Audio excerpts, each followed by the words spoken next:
Hi, everybody. Josh May here, Remax of Grand Rapids, May Group Realtors, here with Greg Randall, the director of Heartside Ministry downtown. And we felt like it was important to come to you guys today and promote our community. Specifically, we've worked with Heartside Ministry in the past, and people are struggling right now. And I wanted to get Greg on the interview to talk to us a little bit about Heartside Ministry, what you've seen over the past week, 2 weeks. So, Greg, take it away. Well, thank you, Josh. We really appreciate your support through the years. Yeah, Heartside Ministry, we're a drop-in center for the homeless community in downtown Grand Rapids. During normal times, we see about 150 individuals every day. During this health crisis, our numbers are up about 50%. We're averaging about 220 people a day. We have an art studio available. We just look for ways to show hospitality to the people we call our neighbors. We always have coffee going on. We let people use our mailing address so they can pick up their mail. We have a community room. We have clean washrooms for people to use. We just show hospitality to this very vulnerable part of our community. And so during this health crisis with the coronavirus, our work has become more of a challenge, to be honest with you. It's a little more difficult for us to manage as we have more people that are coming through our doors. And it's also, frankly, been a challenge to staff our organization. Some folks have chosen not to work for health concerns. And so we really have a minimal staff here, which continues to serve this community. It's an absolute privilege to be here. It's a wonderful community. Folks really stick together. It's very much of a family atmosphere. And we really see that during this health crisis we're in at the moment. Yeah, and we absolutely appreciate all your guys' efforts. I know it's tough, and we're trying to, connect with people and see how we can help any way we can from our house here. Just want to let the general public know that there's ways that they can get involved. Before we get into how we can help, I wanted to, I pulled these pictures from your Facebook link, and this gives people some insight on you and the team on a day-to-day basis. Can you kind of take us through just a little bit more detail about, the operations there and how you guys are feeling, and just trying to be as helpful as possible with people. Take me through these pictures a little bit. Yeah, that's a picture of our community room right there. And that's where people can get coffee, and then there's clean washrooms and telephones people can use. And you can see one of our challenges right off the bat is teaching people the importance of social distancing. And I think our population may not see all the news reports we do, and sometimes aren't as well educated on what we need to do. So we're constantly saying, okay, let's spread out, make sure you wash your hands. Again, we really would like masks that we could give to our neighbors, but we just don't have that availability. So yeah, really it's a sense of community. That's a picture of us giving away some clothing that we had available for folks. So it's just trying to show hospitality. And Okay. what they need that day as they come in, that's what we try to give them. It's a pretty small staff. Under normal circumstances, we have 5 full-time people and 3 part-time people. That's the group right there. But during this health crisis, there's been a few folks that haven't been able to continue working here.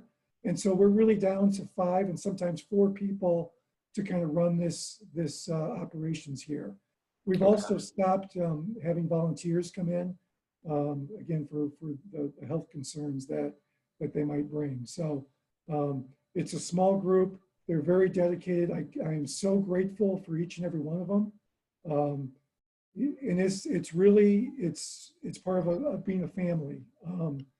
Many of our neighbors, as we call them, they're estranged from their own families because of their addictions, because of mental health issues, for whatever reason, they're separated from their own families. So Heartside becomes their family. And that's why it's important that we don't close, that we stay open and continue to serve. Um, I don't think it's an exaggeration when we talk about family, because our approach has always been, we're all brothers and sisters. We're all created in the image of God. Everyone is deserving of dignity and respect. And you see that played out here every day. And that's always what our goal is. Okay. Yeah, and I absolutely commend you guys for what you're doing. And I know, I can see, I've heard, and the support that you guys are giving to people is an incredible thing right now. And I want the general public to understand how they can help. I think we talked about a couple different ways, whether it's donations, financial, sanitizers. Let's talk about, because I want to leave, when we're done with this, I'll leave some links to Heartside Ministry and how people can get involved. But let's talk about that real quick while we, kind of wrap up the most important piece and why we're doing this, how we can help. I appreciate that very much. We are supported by individual donors primarily. So financial concerns are always at the forefront of our ministry. And that's even enhanced today. There's additional expenses that we're seeing with the volumes that are coming in. And even with our staff being a little bit down, folks are still being paid because they get their PTO and so forth. So our expenses actually have gone up. So financial is a big concern. We go through a lot of hand sanitizer. Alcohol-based sanitizer is a donation of that would be greatly appreciated. Things like gloves, face masks. We're using homemade face masks right now. I don't have enough to give to our neighbors as they come in, although they frequently ask for it.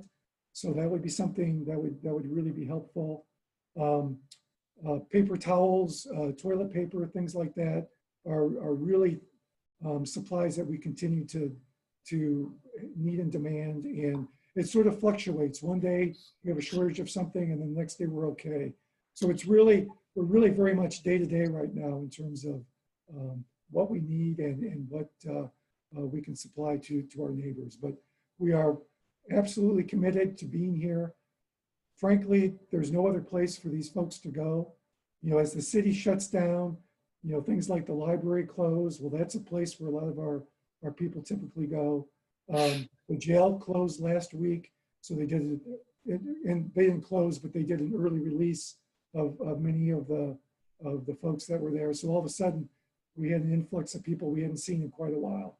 So it's just so important that we're able to stay here, and the support from the community is really vital to making sure that is possible. So we're very grateful to everyone. Josh, you and the May group. I'm so thankful for you guys, and thank you for helping us get the word out to everybody about what's going on downtown. Yeah, absolutely. I commend you guys, and we're thinking about you guys a lot, and I know everybody there, and I know that you guys want nothing more than to take care of everybody in the best manner that you can. And I feel like now's the time for everybody to pull together. Quite frankly, there's a lot of people that have some extra time on their hands and can look and see how they can be helping other communities, organizations. So we wanted to start with you guys, and we'll have some links below for everybody to click on, and some more of a write-up on how people can help. But again, I really appreciate your time. We'll be thinking about you guys and praying for you, and we'll just get the word out as best we can. But I do appreciate the couple minutes you gave us, being that you are very busy right now. And like I said, thanks again for your time, and we'll chat soon, okay? Yes, thank you so much. Really appreciate it. All right, thanks. Thanks.